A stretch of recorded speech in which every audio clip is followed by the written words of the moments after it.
chamado A Mistura Perfeita, uma explosão de sons arrebatadora.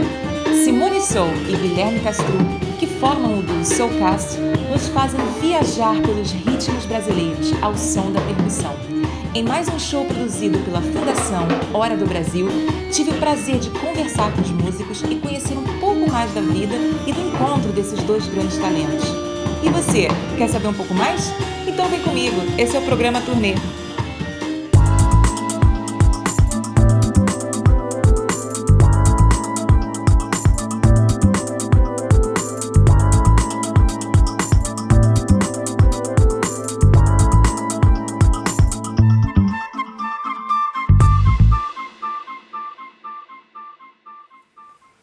E o programa Turnê hoje recebe dois convidados que, juntos ou separados, possuem uma bela e longa história musical.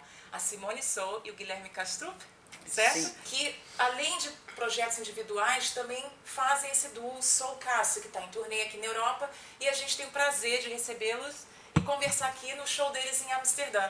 Gente, obrigada. Obrigada a você, Gisele. Prazer. Eu quero saber primeiro como vocês se conheceram, porque já tem aí uns 20 anos. Uma longa história. Em 98, na Domus, uma casa que era uma escola, casa de show em São Paulo. E Guilherme eu já tocava com o Chico César, né, há muito tempo, desde 91, 92. E Guilherme foi me fazer uma substituição, não foi, Gui? Num show com o Chico em Cabo Verde. E depois ele se juntou, o Chico juntou nós dois numa turnê grande de 3 meses em 2000. Que foi 2 meses de Europa, um mês de Europa, 2 dos Estados Unidos. E a gente desde lá, então, o Chico foi o nosso primeiro padrinho, vamos dizer assim, sim, né? Juntou, fez esse encontro de vocês. Sim, né? Sim. E como surgiu a ideia, quem começou com a ideia da parceria para o Soulcast? Na verdade foram 2 convites consecutivos, um do Marco Suzano, que na época dirigia o Peck Pan, e ele nos convidou, como a gente já trabalhava juntos, já tinha essa afinidade musical, nos convidou para fazer uma coisa especialmente para o Peck Pan de 2005. Uma abertura. Então foi a primeira vez que a gente se juntou para fazer uma coisa de caráter mais solo, assim, não de acompanhamento.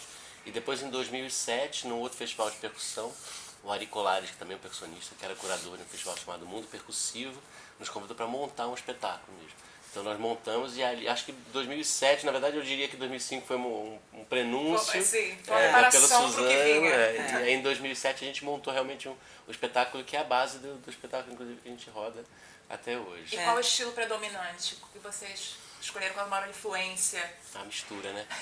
A mistura de linguagens, de estéticas, de uso de tecnologia com as coisas mais tradicionais. Acho que nós dois temos muito essa ligação, né, do estudo da música tradicional brasileira, das raízes, e ao mesmo tempo de uma curiosidade com recursos tecnológicos, da mistura dessas nós somos do Sudeste, né, do Brasil, Rio de Janeiro e São Paulo. Mas exatamente... você trocou o Rio por São Paulo também. Foi. Esse ano empatou. E foi lá que a gente se encontrou, aliás, desde 2007, quando começou o Soulcast, a gente já tocou no Womex, era na Dinamarca. E muitos shows por São Paulo, Casa Noturna, então a gente foi afinando o show e descobrindo o que é o nosso som. Então, exatamente como o Gui falou, a necessidade de misturar, de trazer a nossa raiz, tradição brasileira, ritmo brasileiro, ritmos do mundo, com texturas eletrônicas, assuntos variados. Então, na verdade, a gente está ainda em desenvolvimento. Eu acho que cada show faz uma coisa diferente, depois mesmo de ter gravado o CD. A gente sempre gosta de mudar, então isso é um processo. Mas o Soulcast, vocês também fazem projetos individuais. Como Sim. é que vocês conseguem conciliar os projetos individuais com o Soulcast? Na verdade, o Soulcast agora acontece mais esporadicamente, né? Porque foi em que ano? Eu vim pra cá, pra Holanda, em 2012. Você teve uma época aqui na Europa, né? E foi bem assim como a gente estava mixando o CD, que a gente gravou com o Benjamin Taubkin, pianista. Ele nos convidou, ele se juntou ao Soulcast. Então a gente fez esse CD muito bonito, que foi lançado por um selo americano chamado Adventure Music. Então a gente lançou e eu estava aqui. Então começou a acontecer shows, possibilidade de shows, a gente não estava junto, mas a gente conseguiu esse ano lançar finalmente em São Paulo, num show grande, com participações e tal. E agora a gente está se reencontrando. Então eu acho que o Soulcast hoje em dia são esses reencontros, né? Ele permanece, cada um de nós tem uma trilha de carreira solo, de Sim, porque eu acompanhante queria de perguntar para outros você, trabalhos. com relação, você também faz muita produção musical, né? Isso, é. Como é que foi esse caminho para produção musical? Foi algo natural? Você sempre Foi quis bem fazer? natural, porque desde que eu comecei a gravar muito, me interessei pelo processo de gravação, aí acústica, microfonação, trabalho de estúdio, que tem um processo criativo bem próprio do de estúdio, diferente do trabalho ao vivo e da estrada. E eu me apaixonei por isso, fui adentrando por esse universo, montei um estúdio e comecei a produzir também. Adoro. Nossa, E você, Simone, uma pergunta que eu tenho. Você escolheu a percussão, a bateria, vamos dizer que não é um instrumento que geralmente uma mulher vai escolher, um instrumento de meninas, né?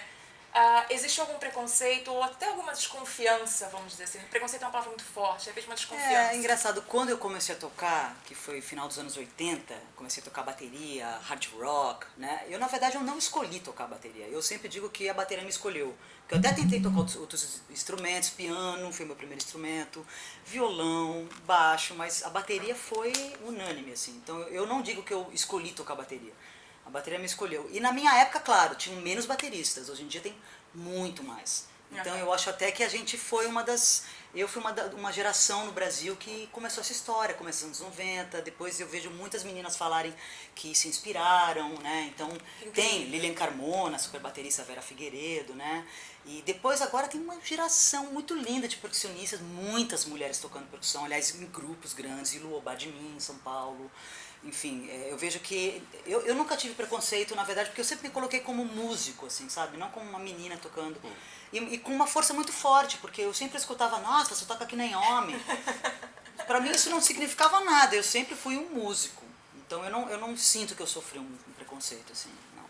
E você, Guilherme, também foi escolhido pela percussão ou você escolheu? eu acho que o instrumento tem isso, né? Ele chama a gente, né? Ele vai... Você tinha outra escolha antes da percussão? A gente decidiu por bateria, na verdade, numa reunião de um grupo de adolescentes que queria fãs de rock. Vamos formar uma banda, então vamos lá, cada um, então eu sou bateria, eu sou baixista. A partir daí a gente passou a encher o saco dos nossos pais para ganhar os instrumentos. E meus pais fizeram um acordo muito inteligente que sempre falavam, primeiro você vai estudar música. Depois, se você gostar, a gente dá bateria. Aí, pra azar deles, eu acho que eu gostei. Então, eu acho que a admiração musical aqui é mútua. Vocês dois parecem, então, que começaram isso com o rock and roll. Essa foi a maior influência de vocês. Na verdade, no começo, né? A bateria é um instrumento que... Ela é um instrumento poderoso, né? Que o rock facilita você começar a aprender o tum-ti, tá-ti, né? O pão, o chá com pão que a gente fala, né? Depois, quando eu entrei pra música brasileira e quando eu fui pra música do mundo, aí a cabeça... abriu, aí a percussão veio depois e aí complementou. Eu vejo que hoje a gente tem esse termo percuteria, que está muito, né, no Brasil todo mundo tá assumindo, que é exatamente tocar bateria como percussão e tocar percussão como bateria. Eu acho que o brasileiro é muito criativo nesse sentido, eu acho que não tem para ninguém do mundo. Então a gente tem esse caráter, porque a nossa música foi concebida na percussão. Então a bateria veio depois. É muito rica, né? A parte indígena. Africana, indígena, europeia, tudo, e foi transformada. Então a gente se sente decodificadores também de jeito de tocar, né? A música do mundo, a música brasileira. Então a bateria veio depois, assim, mas a expressão vem da percussão, eu acho. Né? Ela imprime uma coisa muito Isso eu acho que é uma coisa forte. comum, a gente, para nós dois, em forma geral, e ao mesmo tempo cada um tem características pessoais muito diferentes. Né? Tanto que nos nossos trabalhos solo, no Castro Pires, na Soul também, tem 2 discos solo, que são de linguagens bem diferentes, mas essa característica da mistura de percussão com bateria, com eletrônico, das raízes da música brasileira, da afro-brasileira, da indígena brasileira, aparecem bastante nos dois. É uma maneira diferente de compor também, né, que a gente propõe. Através do ritmo, melodias rítmicas, como se fosse uma canção, só que instrumental, percussiva, música percussiva brasileira. Então é uma outra maneira, uma outra proposta de mostrar essa música brasileira, né? Que fazem as pessoas se apropriarem também, de descobrir o que é, porque senão a gente entrega tudo, não tem graça. O lance da gente é trazer a pessoa para se descobrir até, né? E descobrir aquela música. Então tem esse mistério. E os próximos planos do Soulcast e individuais? Eu tô com um disco praticamente pronto já. Segundo? No meu segundo, Do Castropismo. E já tá agora, estou na fase final de análise dele para poder ir para mixagem. E estou em turnê com a Elza Soares, que foi um projeto de criação minha, que é a Mulher do Fim do Mundo. Aí, pensei no projeto, propus a Elza e ela topou. Aí era o projeto de juntar uma turma da vanguarda paulistana, né, uns compositores e músicos que estão muito ativos na cena paulistana atual, com ela. E aí nasceu a Mulher do Fim do Mundo, que está rodando o mundo agora. Maravilhoso. Agora estamos aí em plena turnê com ele. Então a ideia é lançar agora meu segundo disco e também seguir, quem sabe, para um próximo disco, um projeto com a Elza. Eu lancei o meu segundo disco também ano passado, que eu gravei aqui na Holanda. Sim. E também vou lançar ele em outubro, aqui na Holanda, num show em Tilburg, no Paradox, dia 22 de outubro. E depois eu vou pro Brasil lançar lá, em dezembro. Então a gente vai ter a oportunidade de ver aqui e de ver lá também. De ver no aqui e Brasil. ver lá, Vai ainda, a data do Brasil ainda tá negociando, mas vai ser dezembro. E Sou Caixa a gente está retomando também. Esses encontros não estão sendo à toa. Então a gente pode esperar muito mais. Muito! Só tá começando, Que Gisele. maravilha, então. Amei, só tá começando. Gente, muito obrigada. Obrigada a você. Muito sucesso sempre. E a gente quer ver mais. E eu já tô pronta para assistir o show de vocês. Queremos mais. Obrigada. Vamos embora. Obrigada. Tchau, querida.